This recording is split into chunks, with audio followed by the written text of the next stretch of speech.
ಮೇರಿ ಶ್ರೀ ಸಿದ್ಧಾರೂಢರು ಜಾಗೃತ ದೇವರು. ನಾವು ಅವರ 1ರಿಂದ 56 ಅಧ್ಯಾಯಗಳನ್ನು, ಶ್ರೀ ಸಿದ್ಧಾರೂಢ ಕಥಾಮೃತದ ಅಧ್ಯಾಯಗಳನ್ನು ಪಠಿಸಿದ ನಂತರ ಪ್ರತಿಯೊಬ್ಬರ ಜೀವನದಲ್ಲಿ ಒಂದು ಪವಾಡಗಳು, ಅವರ ಲೀಲೆಗಳು ನಡೆಯಲು ಪ್ರಾರಂಭಿಸುತ್ತವೆ. ಆದ್ದರಿಂದ ದಯವಿಟ್ಟು ತಾವು ಶ್ರೀ ಸಿದ್ಧಾರೂಢ ಕಥಾಮೃತದ 1ರಿಂದ 56 ಅಧ್ಯಾಯಗಳನ್ನು ಓದಿ, ಇಲ್ಲವಾದರೆ ಈ ವಿಡಿಯೋ ಮೂಲಕ ಅವುಗಳನ್ನು ತಿಳಿದುಕೊಳ್ಳಿ. ಇದರಿಂದ ನಿಮ್ಮ ಜೀವನದಲ್ಲಿ ಕಷ್ಟ ಕಾರ್ಪಣ್ಯಗಳು ಪರಿಹಾರವಾಗಿ ಸುಖದ ಒಂದು ಹೆಬ್ಬಾಗಿಲು ತೆರೆಯುತ್ತದೆ. ಅವರಲ್ಲಿ ನಂಬಿಕೆಯನ್ನು ಇಡಿ. ನಂಬಿಕೆ ಮಾತ್ರ. ಯಾವ ಕಾರಣಕ್ಕೂ ಎಂಥ ಕಷ್ಟ ಬಂದರೂ ಸಹ ಆ ನಂಬಿಕೆಯನ್ನು ಕಳೆದುಕೊಳ್ಳಬೇಡಿ. ನನ್ನ ಜೀವನದಲ್ಲಿಯೂ ಸಹ ಸಾಕಷ್ಟು ಲೀಲೆಗಳು, ಪವಾಡಗಳು ನಡೆದಿವೆ. ಸುಖ ನೆಮ್ಮದಿಯಿಂದ ಬದುಕಲು ಒಂದು ದಾರಿಯಾಗಿದೆ. ಆದ್ದರಿಂದ ಈ ದಿನ ನಾನು ಒಂದು ಸತ್ಯವಾದ ನಡೆದಂಥ ಘಟನೆಯನ್ನು ಇಲ್ಲಿ ನಾನು ತಮ್ಮ ಮುಂದೆ ಕಥೆಯ ಮೂಲಕ ಹೇಳುತ್ತಿರುವೆನು. ಹಾಗೆಯೇ ಮುಂದಿನ ವಿಡಿಯೋದಲ್ಲಿ ನನ್ನ ಜೀವನದಲ್ಲಿ ನಡೆದಂತಹ ಹಲವಾರು ಪವಾಡಗಳು ಸಹ ತಮ್ಮ ಮುಂದೆ ಇಡಲು ಇಚ್ಛಿಸುವೆನು. ಆದ್ದರಿಂದ ಈ ವಿಡಿಯೋವನ್ನು ತಾವು ನೋಡಿ ತಮ್ಮ ಫ್ರೆಂಡ್ಸಿಗೂ ಸಹ ಶೇರ್ ಮಾಡಿ. ಇದರಿಂದ ಅವರ ಕಷ್ಟ ನಷ್ಟಗಳು ಸಹ ಪರಿಹಾರವಾಗಲಿ ಎಂಬುದೇ ನನ್ನ ಆಸೆಯಾಗಿದೆ. ಬನ್ನಿ ಹಾಗಾದರೆ ಒಂದು ಸತ್ಯ ಘಟನೆಯನ್ನು ತಿಳಿದುಕೊಳ್ಳೋಣ. ನನ್ನ ವಿಡಿಯೋ ನೋಡುತ್ತಿರುವ ಆತ್ಮೀಯರಿಗೆಲ್ಲರಿಗೂ ಶುಭವಾಗಲಿ. ಶ್ರೀ ಸಿದ್ಧಾರೂಢರು ತಮ್ಮ ಆಸೆ ಆಕಾಂಕ್ಷೆಗಳನ್ನೆಲ್ಲ ಈಡೇರಿಸಿ ತಮ್ಮ ಕಷ್ಟಗಳನ್ನು ಪರಿಹಾರ ಮಾಡಲೆಂದು ಅವರಲ್ಲಿ ನಾನು ಬೇಡಿಕೊಳ್ಳುತ್ತೇನೆ. ಈ ದಿನ ನಾವು ಶ್ರೀ ಶಿವಶರಣಪ್ಪ ಸಾವಳಗಿ ಇವರಿಗೆ ಕಾಪಾಡಿದ್ದು ಹೇಗೆ ಅನ್ನೋದನ್ನು, ಅವರ ಒಂದು ಪವಾಡ, ಅವರ ಒಂದು ಲೀಲೆಯನ್ನು ನೋಡೋಣ. ಬೀದರದ ಚಿದಂಬರಾಶ್ರಮ ಶ್ರೀ ಸಿದ್ಧಾರೂಢ ಮಠದಲ್ಲಿ ಪರಮಪೂಜ್ಯ ಶ್ರೀ ಶಿವಕುಮಾರ ಮಹಾಸ್ವಾಮಿಗಳ ತನುಮನ ಧನದಿಂದ ಸೇವೆ ಮಾಡುವ ಸಾವಿರಾರು ಭಕ್ತರಲ್ಲಿ ಶ್ರೀಮತಿ ಪುತಳಾಬಾಯಿ ಶಿವಶರಣಪ್ಪ ಸಾವಳಗಿ ಅಣದೂರು ಇವರು ಒಬ್ಬರು. ಶ್ರೀಮಠದ ಎಲ್ಲ ಕಾರ್ಯಕ್ರಮಗಳಲ್ಲಿ ಬಹುಭಕ್ತಿಯಿಂದ ಈ ದಂಪತಿಗಳು ಪಾಲ್ಗೊಳ್ಳುತ್ತಾರೆ. ಒಮ್ಮೆ ಶ್ರೀ ಶಿವಶರಣಪ್ಪ ಸಾವಳಗಿ ಅವರು ಬೀದರಿನಿಂದ 130 ಕಿಲೋಮೀಟರ್ ಅಂತರದಲ್ಲಿರುವ ಹೈದರಾಬಾದ್ಗೆ ಹೋಗಿದ್ದರು. ಅಲ್ಲಿ ಅವರ ತಮ್ಮ ಪ್ರಭು ಶೆಟ್ಟಿಯನ್ನು ಯಶೋಧ ಆಸ್ಪತ್ರೆಯಲ್ಲಿ ಭರ್ತಿ ಮಾಡಲಾಗಿತ್ತು. ಮಾತನಾಡಿಸಬೇಕೆಂದು ಹೋಗಿ ಅವರ ಜೊತೆ ಭೇಟಿಯಾಗಿ ಮಾತನಾಡಿಸಿ ಸಾಯಂಕಾಲ 5 ಗಂಟೆಯ ಹೈದರಾಬಾದ್ ಬೀದರ್ ಬಸ್ಸಿನಲ್ಲಿ ಕುಳಿತರು. ಇವರು ಮಧ್ಯದ ಸೀಟಿನಲ್ಲಿದ್ದರು. ಸುಮ್ಮನೆ ಕಾಲ ಕಳೆಯುವುದಕ್ಕಿಂತ ಶ್ರೀ ಸಿದ್ಧಾರೂಢರ ನಾಮಸ್ಮರಣೆ ಮಾಡುತ್ತಾ ಕುಳಿತರೆ ಒಳಿತೆಂದು ವಿಚಾರ ಮಾಡಿ ಬಿಡದೆ ಶ್ರೀ ಸಿದ್ಧಾರೂಢರ ನಾಮಸ್ಮರಿಸುತ್ತಾ ಕುಳಿತಿದ್ದರು. ಬಸ್ ಬಹಳ ವೇಗವಾಗಿ ಚಲಿಸುತ್ತಿತ್ತು. ಜಹೀರಾಬಾದ್ ದಾಟಿ ಬಸ್ಸು ಬರುತ್ತಿತ್ತು. ದಿನಾಂಕ 9/6/1990 ಶನಿವಾರ ರಾತ್ರಿ 9 ಗಂಟೆಗೆ ನಾರಂಜಾಪುಲಿನ ಹತ್ತಿರ ಬಂದಿತ್ತು. ಬಸ್ ಚಾಲಕ ಒಮ್ಮಿಂದೊಮ್ಮೆ ಜೋರಾಗಿ ಬ್ರೇಕ್ ಹಾಕಿದ. ಅವನ ಬ್ರೇಕ್ ಹಾಕಿದ ರಭಸಕ್ಕೆ ಹಿಂದಿನ ಸೀಟಿನವರು ಮುಂದೆ ಬಂದು ಬಿದ್ದರು. ಯಾರಿಗೆ ಕಾಲಿಗೆ ಪೆಟ್ಟಾದರೆ ಯಾರಿಗೆ ತಲೆಗೆ ಪೆಟ್ಟು, ಕೈಗೆ ಪೆಟ್ಟಾಯಿತು. ಸರ್ವೇ ಸಾಧಾರಣ ಎಲ್ಲರಿಗೂ ಪೆಟ್ಟಾಗಿತ್ತು. ಈ ಶಿವಶರಣಪ್ಪನವರಿಗೆ ಕಾಲಿಗೆ ಕೈಗೆ ಸ್ವಲ್ಪ ಪೆಟ್ಟಾಯಿತು. ಎಲ್ಲರೂ ಡ್ರೈವರ್ನನ್ನು ಬೈಯುತ್ತಾ ಕೆಳಗಿಳಿದು ನೋಡುತ್ತಾರೆ. ಆ ಬಸ್ ದೊಡ್ಡ ಪ್ರಪಾತಕದ ಅಂಚಿಗೆ ಬಂದು ನಿಂತಿದೆ. ಕಣ್ಣು ಮುಚ್ಚಿ ಕಣ್ಣು ತೆರೆಯುವುದರೊಳಗಾಗಿ ಬಸ್ ಪ್ರಪಾತಕ್ಕೆ ಬೀಳಬೇಕು.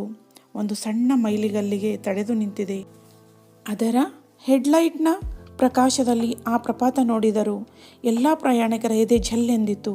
ಅಯ್ಯೋ, ಈ ದೊಡ್ಡ ತಗ್ಗಿನಲ್ಲಿ ಬಸ್ ಉರುಳಿದರೆ ನಮ್ಮ ಎಲುಬು ಸಹ ಸಿಗುತ್ತಿರಲಿಲ್ಲವೆಂದು ಎಲ್ಲರಿಗೂ ಮನವರಿಕೆ ಆಯಿತು. ಸಣ್ಣದಾಗಿ ಜಿಟಿ ಮಳೆ ಬರುತ್ತಿತ್ತು. ಇವರು ಕುಂಟುತ್ತಾ ರಸ್ತೆಗೆ ಸಮೀಪ ಬಂದರು. ಎಲ್ಲ ಪ್ರಯಾಣಿಕರಾದರೂ ಯಾವುದಾದರೂ ಸಹಿ ವಾಹನವೊಂದು ಸಿಕ್ಕರೆ ಊರನ್ನು ಕಾಣಬೇಕೆಂದು ಕಾತುರದಲ್ಲಿದ್ದರು. 10 ನಿಮಿಷವೂ ಗತಿಸಿರಲಿಲ್ಲ. ಒಂದು ನೀಲಿ ಬಣ್ಣದ ಮಾರುತಿ ಕಾರು ಹೈದರಾಬಾದ್ ಕಡೆಯಿಂದ ಬೀದರಕ್ಕೆ ಬರುತ್ತಿತ್ತು. ಆ ಕಾರು ಬಂದು ಸಮೀಪದಲ್ಲಿ ನಿಲ್ಲಿಸಿ ಕಾರಿನ ಚಾಲಕ ಕರೆದ, ಸಾವಳಗಿ ಬರ್ರಿ ಎಂದು. ಎಲ್ಲ ಪ್ರಯಾಣಿಕರು ಆ ಕಡೆ ಬರುತ್ತಿದ್ದರು. ಚಾಲಕ ಸಾವಳಗಿ, ನೀವೊಬ್ಬರೇ ಬರ್ರಿ ಎಂದನು. ಮಗ್ಗುಲಲ್ಲಿ ಕುಳಿತುಕೊಳ್ಳಲು ಹೋದರು. ಆದರೆ ಚಾಲಕ ಕಾರಿನ ಹಿಂದಿನ ಬಾಗಿಲು ತೆಗೆದು ನನ್ನ ಹಿಂದೆ ಕುಳಿತುಕೊಳ್ಳಿ ಎಂದು ಹೇಳಿದ. ಸಾವಳಗಿಯವರು ಮರುಮಾತಿಲ್ಲದೆ ಆ ಕಾರಿನ ಚಾಲಕನ ಹಿಂದೆ ಕುಳಿತರು. ಕಾರು ಬೀದರದ ಕಡೆ ಓಡುತ್ತಿತ್ತು. ಸಾವಳಗಿಯವರು ಕೇಳಿದರು, ತಾವು ಯಾರು, ತಮ್ಮ ಹೆಸರೇನು ಎಂದರು. ಅದಕ್ಕೆ ಆ ಚಾಲಕ, ನೀವು ತುಂಬ ಗಾಬರಿಯಾಗಿರುವಿರಿ, ಸ್ವಲ್ಪ ಮುಖ ಒರೆಸಿಕೊಂಡು ಸುಧಾರಿಸಿಕೊಳ್ಳಿ ಎಂದು ಹೇಳಿದನೇ ಹೊರತು ತನ್ನ ಹೆಸರು ಹೇಳಲಿಲ್ಲ. ಹಾಗೆ ಸ್ವಲ್ಪ ಹೊತ್ತು ಕಳೆಯಿತು. ಪುನಃ ಸಾವಳಿಗೆಯವರು ಕೇಳಿದರು, ತಾವು ಯಾರು? ನನಗೆ ತಿಳಿಯಲಿಲ್ಲ. ಇಂಥ ಕಷ್ಟ ಕಾಲದಲ್ಲಿ ನನ್ನನ್ನು ಕರೆದುಕೊಂಡು ಬರುತ್ತಿದ್ದೀರಿ, ತಮ್ಮ ಹೆಸರಾದರೂ ಹೇಳಿರಿ ಎಂದರು. ಅವರು ಏನೂ ಹೇಳಲಿಲ್ಲ. ಕಾರು ಹಾಗೆ ಬೀದರ್ ಕಡೆ ಓಡುತ್ತಿತ್ತು.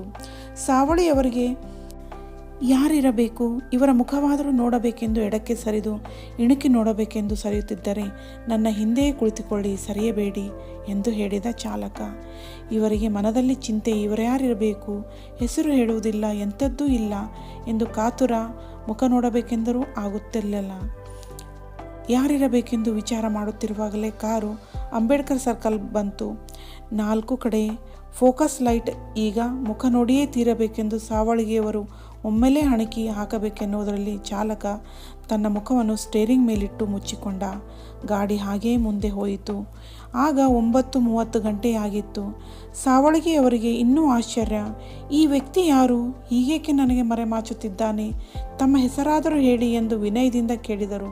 ಅವನಾದರೂ ಹೆಸರು ತೆಗೆದುಕೊಂಡು, ಏನು ಮಾಡುತ್ತೀರಿ, ಮತ್ತೆ ನಿಮಗೆ ಭೇಟಿಯಾಗುವೆ ಎಂದು ಮುಂದೆ ಹೋದ. 50 ಫೀಟಿನಲ್ಲಿ ಅಲ್ಲಿಯೇ ಅರಮನೆಯ ರಸ್ತೆಯ ಬದಿ ಕಾರು ನಿಲ್ಲಿಸಿದ ಚಾಲಕ. ಕಾರಿನಲ್ಲಿ ಕುಳಿತೆ ಸಾವಳಿಗೆಯವರು ಮತ್ತೊಮ್ಮೆ ಕೇಳಿದರು, ತಾವು ಯಾರು ಎಂಬುದನ್ನು ನನಗೆ ತಿಳಿಸಲೇ ಇಲ್ಲ. ನಿಮ್ಮ ಊರಾದರೂ ಯಾವುದು ಎಂಬುದನ್ನು ತಿಳಿಸಲೇ ಇಲ್ಲ. ಮನೆಗಾದರೂ ಬನ್ನಿ, ಚಹಾ ಕುಡಿದು ಹೋಗುವಿರಂತೆ ಎಂದು ಕೇಳಿದರು. ಅದಕ್ಕೆ ಚಾಲಕ, ನನಗೆ ಬೇರೆ ಕಡೆ ಅರ್ಜೆಂಟ್ ಕೆಲಸವಿದೆ, ಹೋಗಲೇಬೇಕಾಗಿದೆ. ನಾಳೆ ನಿಮಗೆ ತಿಳಿಯುತ್ತದೆ.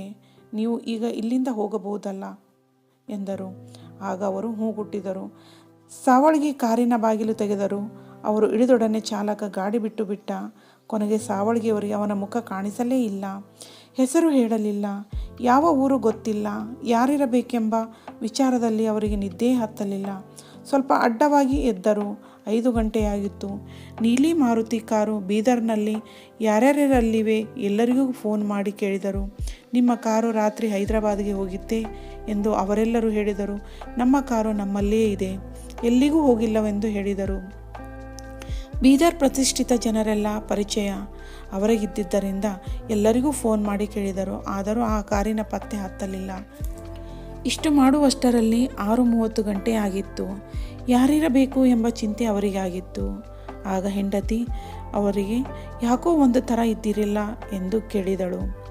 ಬಸ್ ಅಪಘಾತ. ಒಂದು ನೀಲಿ ಮಾರುತಿ ಕಾರು ನನ್ನನ್ನು ಕರೆದುಕೊಂಡು ಬಂದು ಇಲ್ಲಿಯವರೆಗೆ ಬಿಟ್ಟದ್ದು ಯಾವುದು ಎಂದು ಗೊತ್ತಾಗಲಿಲ್ಲ ಎಂದು ಹೆಂಡತಿಗೆ ಹೇಳಿದ.